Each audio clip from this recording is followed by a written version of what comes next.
A big lie is anything that has ever happened in your life that has left you feeling less than, not good enough, or incapable. Traumas, that teacher that said something rude to you, hold on to that experience of seeing something that traumatized you, like my father did. Whatever it is that stole your power is a lie. If in fact that lie actually steals your power, then it is a lie. If it doesn't steal your power, then it's just noise. When those events happen in our lives and they wind up being stuck in our emotional system, and now they begin to shape how we see and experience ourselves and others, that's a lie, and it's a lie that we need to take our power back from. One of the best parts of being an actor is that the profession requires that you explore your internal experiences and be able to access them. And so being able to touch pain and old pain is what a lot of people call the method act process. I don't do that. I so love the human condition. I so understand that we are all the same. On the outside, we got a lot of different details going on, but on the inside, when it comes to the emotional part of us, we're the exact same. And if in fact something hurts you, then that hurt becomes a part of our experience. It loops in our lives until we actively go in and address it. And so it's really easy for me to, as an actress, tap into emotional pain because I know what it is. And I don't have to bring up, something from my past. I just know if I'm living the life of the character in front of me, then that character is at an emotional place that I know. I've been there. My brother, let's start with the fact that my brother started smoking weed when he was maybe 11 years old. And I know this after the fact, right? But he died at 50 from a drug overdose, 2 weeks out of rehab. And I think that the challenge with any drug use, even recreational drug use, is that if we don't know ourselves well enough, then it is very easy for a substance to step in and help calm the dis-ease that is inside of us, when what we really should be doing is finding more effective ways to calm that dis-ease. Take care of yourself, connect with yourself, be able to be with yourself, then you won't need the substances to make it okay to just be here, be now, be with you. He truly was one of the best people that I know. But he was sensitive in a way that wasn't good in this world, particularly when he also had the challenge of not being able to read. And at that time, they didn't know that it was dyslexic, that he was dyslexic, right? So you go from the early experiences of not being like the other kids. And then my father also could not read. And that was not something that my father dealt with appropriately where my brother was concerned. So my brother had no tools, right? And my father was able to power through where my brother couldn't. And I think that my brother and my father, and I'll say this without any sense of protection, I think that my father was hard on my brother because he was making him ready for the world.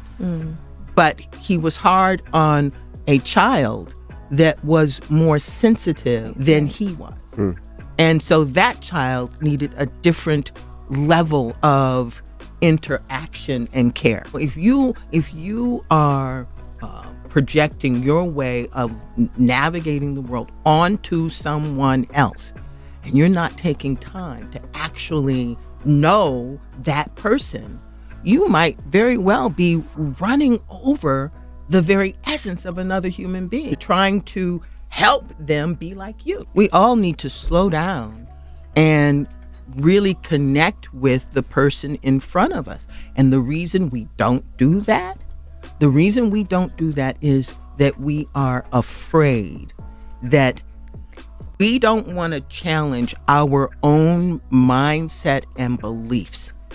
We are surviving based upon our mindset and beliefs. And so we need everyone to agree that the way in which we see it is the way in which it is and is correct. And to challenge our beliefs is to put us in a place of discomfort. Because if I don't know what I know, then how do I survive? So I define inner fitness as, being fit on the inside, having mental, emotional, and spiritual skills and practices that when you practice them, they will help relieve stress, build strength and resilience, and move you towards thriving instead of surviving. And just like with physical fitness, everybody knows the importance of physical fitness. It's undeniable. Even throughout the medical universe now, physical fitness is seen to be an important part of wellness. Well, it just makes sense that inner fitness would be an important part of our inner health and well-being. It's really important for us to all literally leverage everything that we know about physical fitness. And so, in doing so, it's important to know that there is a range before something becomes chronic. Before we are in terrible dis-ease, there's a range where we can learn how to be proactive in terms of how we deal with ourselves. To learn how important it is to be able to, self-observe. And as you self-observe, being able to see your patterns, things that you haven't seen before. Because if you can sit back and just watch yourself like you're watching a movie, you will see things like you see in a movie. In a movie, that something's coming through that door and something's standing behind.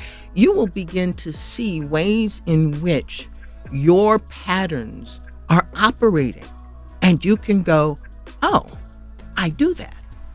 And the moment you can see yourself more objectively, you have just crossed the line into the beginning of owning your power. Because if you can see it, if you can separate yourself enough to see it, and the frontal lobe is helping us now be able to self-observe. And if you can see it, then you can start to interrupt the habits that tie that pattern together. And once you start to interrupt those habits, every little thing you do, even as simple as seeing it, allows you to slowly deconstruct it, destabilize it, so it's not as powerful and able to own you as it was when you couldn't see it. And so the most important thing that we can do is to always have a doorway inside of us where we can, no matter what the circumstances are that we are in, that we can feel, access the tiniest bit of hope and possibility. If you can access a little bit of hope, you can access a lot more. Our inner fitness community, I invite you to stay, join, and learn to turn wellness concepts into action. Living life well takes practice, y'all. So simply click the subscribe button to practice together, grow this conversation, and change the world. I can't wait to read your comments and hear how your life changes for the better. Thank you for subscribing. Let's thrive.